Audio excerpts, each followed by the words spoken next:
Hello friends, অ্যানোনিস kitchen মে সকল বন্ধুকে জানাই স্বাগত। আজ আমি বানাচ্ছি আলু বেগুনদের ট্যাংরা মাছের কারি। প্লিজ ভিডিওটা দেখবেন, ভালো লাগলে একটা সাবস্ক্রাইবার করবেন, শেয়ার করবেন। তো আলু বেগুন আর ট্যাংরা মাছের কারি বানাতে আমি এখানে আলু বেগুন আর মাছ নিয়ে নিচ্ছি। তো প্রথমে মাছগুলো আমি পরিষ্কার করে ধুয়ে নিয়েছি। তো এবার এতে আমি নুন হলুদ মাখিয়ে নিচ্ছি।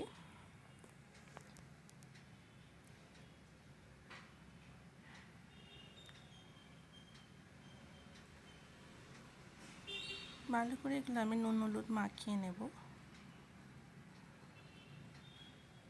তো আমার মাখানো হয়ে গেছে। এবার আমি কড়া বসিয়ে দিয়েছি, সরষের তেল দিয়ে দিয়েছি। তেল গরম হয়ে গেছে, আর মাছগুলো হালকা করে ভেজে নেব। তো মাছগুলো এখানে ভাজা হতে থাক, ততক্ষণ আমি একটা মশলা বানিয়ে নিচ্ছি। এখানে আমি নিয়েছি একটু আদার টুকরো, 1 চামচের মতো ধনে, 1/2 চামচের মতো জিরে, 3টে চিজ আমি বেটে নিচ্ছি।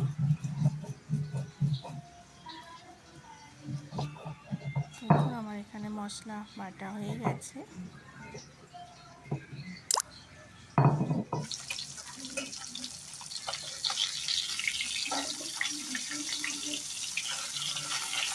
তো এখানে আমি মাছ ভাজা চলছে।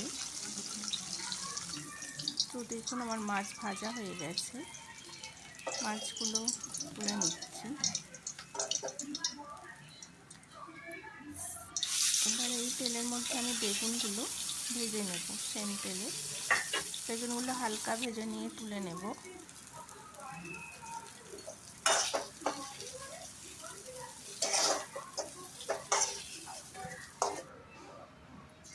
তো অল্প তেল দিয়ে দিলাম কালো জিরে ফোড়ন, তারপর আমি আলুগুলো ভেজে নিচ্ছি।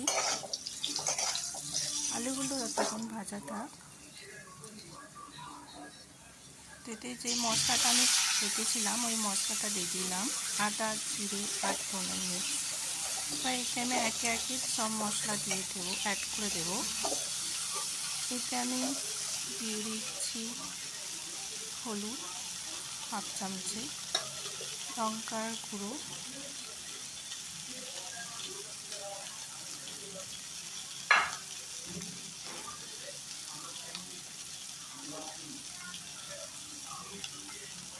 অল্প নুন,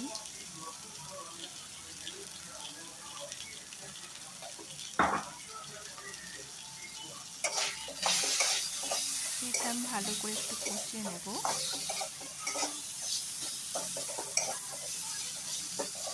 এর মধ্যে আমি অ্যাড করছি অল্প জল, অ্যাড করে আমি টমেটো অ্যাড করে দিচ্ছি। খানিকক্ষণ এটা আমি নেড়ে নেব। দেখুন এটা আমার কষা হয়ে এসছে। এতে আমি জল অ্যাড করছি।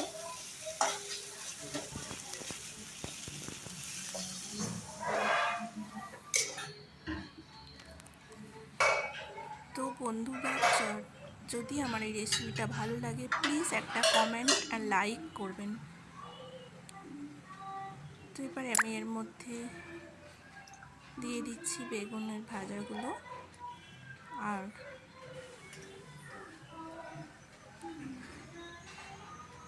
মাছগুলো দিয়ে দিচ্ছি। আলুটা যখনই হাফ সিদ্ধ হয়ে যাবে, বেগুন আর মাছ অ্যাড করে দিতে হবে।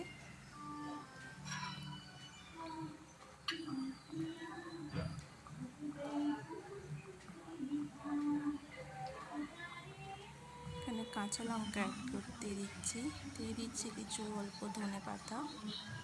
আপনারা চাইলেও দিতে পারেন ধনে পাতা, আমি টেস্টে ভালো লাগার জন্য দিয়েছি।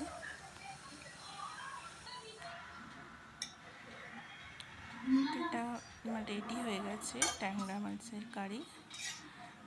তো আমি এবার সার্ভ করে দিচ্ছি।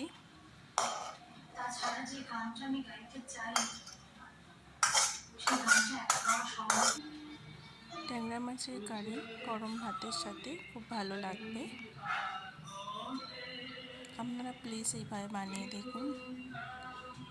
আর প্লিজ কেমন হয়েছে রেসিপিটা আমাকে একটা কমেন্ট করে জানাবেন, আর একটা লাইক করতে ভুলবেন না। Thank you.